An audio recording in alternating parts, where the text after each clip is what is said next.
Hello कैसे आप सभी लोग द पॉलिटिकल मास्टर में आप सभी का स्वागत है। इस वीडियो में हम क्लास 11 के पॉलिटिकल साइंस का मिड टर्म एग्जाम यानी अर्धवार्षिक परीक्षा जो मॉर्निंग शिफ्ट है 2023-2024 में जो एग्ज़ाम हुए यानी 25 सितंबर को जो एग्ज़ाम हुआ है उस एग्ज़ाम का मॉर्निंग शिफ्ट का कंप्लीट सॉल्यूशन इस वीडियो में देने वाले हैं। तो प्लीज़ एंड तक ज़रूर देखिएगा। तो चलिए इस वीडियो को शुरू करते हैं दोस्तों। तो सबसे पहले आप देख सकते हैं कि mid term exam 2023-24 class 11 subject है पॉलिटिकल साइंस और मॉर्निंग शिफ्ट का ये क्वेश्चन पेपर है जिसका हम कंप्लीट सॉल्यूशन देने वाले हैं और पूरी तरीके से दोस्तों हम इस क्वेश्चन पेपर का अध्ययन करेंगे क्योंकि इस क्वेश्चन से बहुत सारे क्वेश्चन जो है इसी टाइप से क्वेश्चन आपके फाइनल एग्जाम में भी पूछे जाएंगे।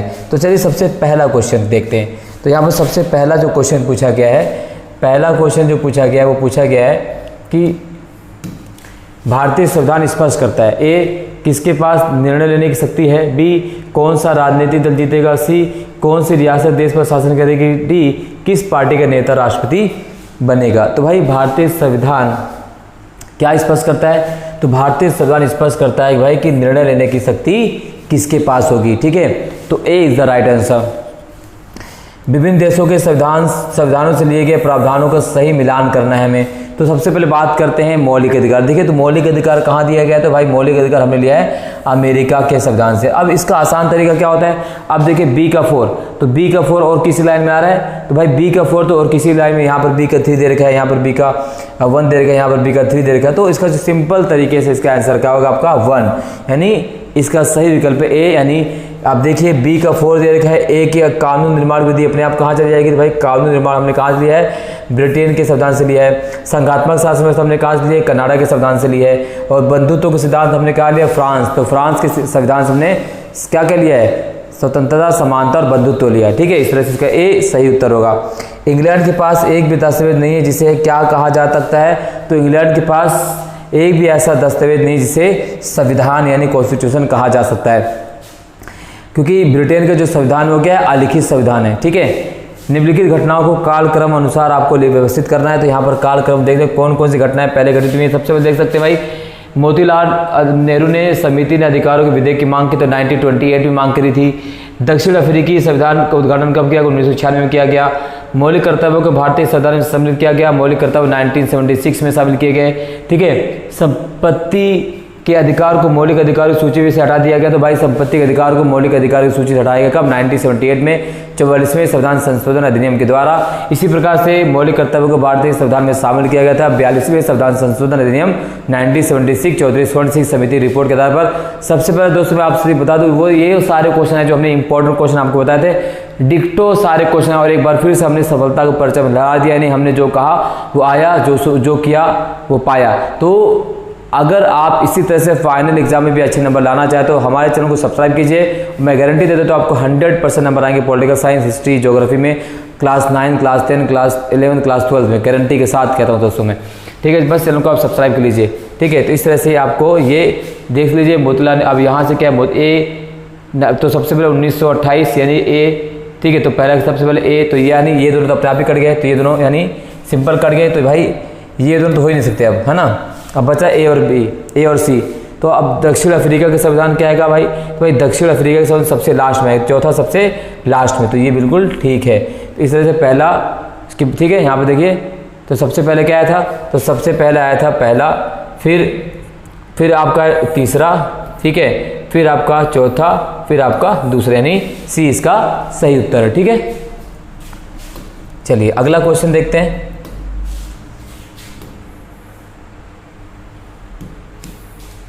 बंदी प्रत्यक्षीकरण क्या है? जी हाँ, मैंने खुद बोला था कि आपसे आप मेरी वीडियो शायद टास्क देख ली। मैंने कहा कि भाई जो रिट है, रिट से एक क्वेश्चन डेफिनेटली पूछा है और पूछ लिया गया। बंदी प्रत्यक्षीकरण क्या भाई? तो बंदी प्रत्यक्षीकरण अदालत आदेश देती कि गिरफ्तार व्यक्ति उसके सामने प्रस्तुत किया जाए। सी इसका सही उत्तर क्या होगा? सी इसका सही उत्तर होगा। अगला निम्नलिखित में से अभिकथन ए के एक कथन के बाद कारण दीजिए। तो अभिकथन और कथन से क्वेश्चन पूछा गया है। तो सबसे पहला क्वेश्चन पूछा गया, क्या क्वेश्चन पूछा गया कि समानता का अधिकार भारत के नागरिकों को दिया गया एक महत्वपूर्ण अधिकार। बिल्कुल अधिकार है, बिल्कुल 100% सत्य है। रोजगार में अवसर की समानता भी समानता का अधिकार है। तो ए और बी दोनों सत्य हैं। और अभिकथन जो है इसका विकल्प क्या होगा? ए इसका सही उत्तर होगा। दूसरा क्वेश्चन नंबर 7, मुख्य चुनाव आयुक्त की नियुक्ति कितने कार्यकाल की जाती है? तो मुख्य चुनाव आयुक्त की नियुक्ति जो है 6 वर्ष के लिए 6 वर्ष के कार्यकाल के लिए की जाती है। मुख्य चुनाव आयुक्त तो अपने पद पर 6 वर्ष या 65 वर्ष, यानी ध्यान रखिएगा मैंने पहले भी कहा था कितना, 6 वर्ष या 65 वर्ष, जो भी पहले हो, तो यानी इसका उत्तर क्या आएगा 6 वर्ष। अगर उपचुनाव आयुक्त की बात की जाए तो उपचुनाव आयुक्त की जो अधिकतम जो आयु होती है वो है 62 वर्ष, माफ कीजिएगा 62 वर्ष या 6 वर्ष। तो ये उपचुनाव आयुक्त और मुख्य चुनाव आयुक्त का 6 वर्ष, यानी इसका जो सही उत्तर है A is the right answer. Bharat में चुनाव कौन संचालित करता है, तो भारत में चुनाव संचालित करता है भारत का चुनाव आयोग। तो वर्तमान में भारत के चुनाव आयोग मुख्य अध्यक्ष कौन है, वो है राजीव कुमार। चलिए नेक्स्ट,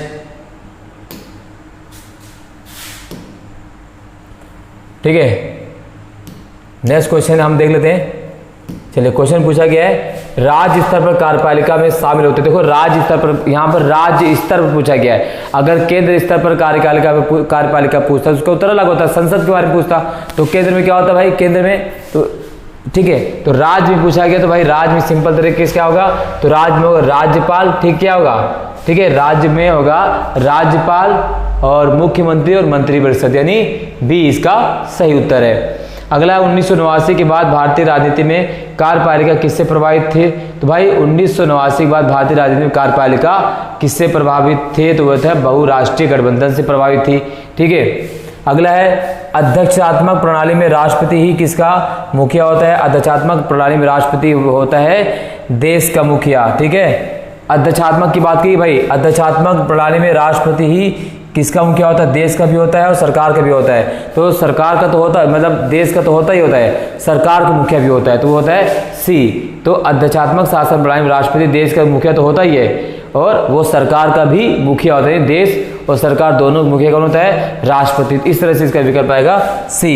ठीक है, भारत में अपील की सर्वोच्च अदालत कौन सी है, तो भारत में अपील की सर्वोच्च अदालत है भारत का सर्वोच्च न्यायालय। ठीक है, अगला क्वेश्चन जो पूछा गया है, अगला क्वेश्चन पूछा गया है 13वां क्वेश्चन 2 अंक वाला है, राज्य के नीति निर्देशक सिद्धांतों में दी गई किन्हीं 2 नीतियों का वर्णन कीजिए। भाई राज्य के नीति निर्देशक सिद्धांत में सिंपल तरीके से कहा गया है भाई जो किसी भी राज्य है किसी भी नीतियों का निर्माण करते समय नागरिकों के कर्तव्यों को ध्यान में रखेगी और राज्य के नीति निर्देशक तत्व में जो तत्व दिए गए हैं उन तत्वों को ध्यान में रखकर ही किसी भी नीति और नियमों का निर्माण सरकार द्वारा किया जाएगा। अगले लोकसभा के चुनाव में खड़े होने के लिए उम्मीदवार के लिए आवश्यक कोई 2 योग्यताएं लिखिए। तो लोकसभा में खड़े होने के लिए उम्मीदवार के लिए जो आवश्यक योग्यता है वो भारत का नागरिक होना चाहिए, उसकी उम्र कम से कम 25 वर्ष में, कितनी होनी चाहिए, कम से कम उसकी उम्र 25 वर्ष होनी, जो पागल दिवालिया ना हो, उसका नाम मतदाता सूची में हो। इस तरह से सर्वाधिक वोट से जीत की प्रणाली के किन्हीं 2 लाभों को लिखिए। भाई सर्वाधिक वोट की जीत की जो प्रणाली, पहला 2 लाभ है कि भाई ये बहुत बड़े पैमाने पर एक साथ आयोजित किया जा सकता है और ये इसमें कम पढ़ी लिखी जनता भी आसानी से इस चीज़ को समझ सकती है, जैसे कि भारत। ठीक है, सार्वभौम वयस्क मताधिकार क्या है, सार्वभौम वयस्क मताधिकार मतलब होता है भारत के प्रत्येक नागरिक चाहे जिसकी उम्र 18 वर्ष से उससे अधिक है उसे मत देने का अधिकार है, उसके साथ किसी भी धर्म, किसी भी जाति, किसी भी समुदाय के साथ भेदभाव नहीं किया जाएगा। इसे कहा जाता है सार्वभौमिक वयस्क मताधिकार, यानी भारत के प्रत्येक नागरिकों को लिंग के आधार पर, जाति के आधार पर बिना भेदभाव किए वोट देने का अधिकार होगा। अगला है मंत्री परिषद के सामूहिक उत्तरदायित्व से आप क्या समझते हैं, तो मंत्री परिषद का जो सामूहिक उत्तरदायित्व है इसका मतलब क्या होता है, भाई मंत्री परिषद जो सामूहिक उत्तरदायित्व का प्रयोग करते हैं, यानी अगर मंत्री परिषद में से किसी मंत्री ने इस्तीफा दे दिया तो सभी मंत्रियों का इस्तीफा माना जाएगा। जैसे अगर प्रधानमंत्री ने संसद से इस्तीफा दे दिया तो सभी मंत्रिमंडल अपने आप इस्तीफा दे देंगे। अविश्वास प्रस्ताव क्या है, ये कार्यपालिका नो मोशन कॉन्फिडेंस है वो लाया जाता है सरकार के प्रति और ये कार्यपालिका पर नियंत्रण करता है, क्योंकि अगर अविश्वास प्रस्ताव पारित कर दिया जाएगा तो सरकार जो है गिर जाएगी। इस तरह से आपको उसका लिखना था। माफ कीजिए मैंने महाभियोग की यहाँ पे चर्चा कर दी। ठीक है, अगला क्वेश्चन है संविधान निर्माण के लिए गठित संविधान सभा की संरचना का वर्णन कीजिए। तो संविधान निर्माण की गठित जो संविधान की सभा की संरचना थी भाई, कि संविधान सभा में कुल कितने लोग थे, 3। जब भारतीय संविधान सभा का चुनाव हुआ था जुलाई 1946 में तो टोटल संविधान सभा के सदस्यों की संख्या 389 थी। बाद में विभाजन के बाद कितनी हो गई, 299 हो गई। ठीक है, उसकी पहली बैठक से लेकर आखिरी तक सभी चीज़ों का इसमें वर्णन आपको करना था। संविधान द्वारा मौलिक अधिकारों की रक्षा किस प्रकार की जाती है भाई, तो भारतीय संविधान द्वारा मौलिक अधिकार जो हमारा भारतीय संविधान है ठीक है, आर्टिकल 32। तो मौलिक अधिकारों की रक्षा किसको कहा गया कि न्यायपालिका जो है मौलिक अधिकारों की रक्षा करेगा। और अनुच्छेद 32 जिसे हम संवैधानिक उपचारों के अधिकार के नाम जानते हैं, उसके अनुसार न्यायपालिका यानी सर्वोच्च न्यायालय जो है 5 प्रकार के रिट जारी करके हमारे मौलिक अधिकारों की रक्षा करता है। ठीक इसी प्रकार से उच्च न्यायालय भी अनुच्छेद 226 के तहत 5 प्रकार के रिट जारी करता है। वो सारा एक्सप्लेन आपको कर देना था और इस तरह से आपको उत्तर कंप्लीट माना जाता।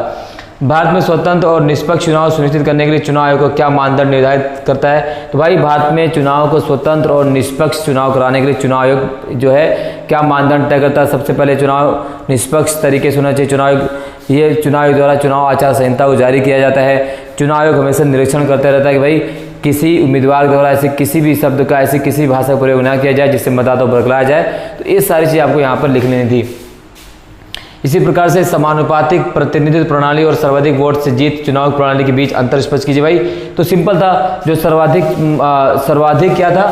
समानुपातिक प्रतिनिधित्व प्रणाली कहाँ अपनाई जाती है? तो इजराइल में अपनाई जाती है। तो समानुपातिक प्रतिनिधित्व प्रणाली के माध्यम से पूरे देश को एक निर्वाचन, पूरे देश को क्या माना जाता है? पूरे देश को एक निर्वाचन क्षेत्र माना जाता है। और इसमें पार्टी जो इसमें उम्मीदवार जो है चुनाव नहीं लड़ते हैं, इसमें जनता अपने पार्टी को ही वोट करती है। उसके अलावा जो पार्टी जितना प्रतिशत वोट पाती है उतने प्रतिशत के आधार पर सीटें डिवाइड कर दी जाती है उम्मीदवारों के नाम से।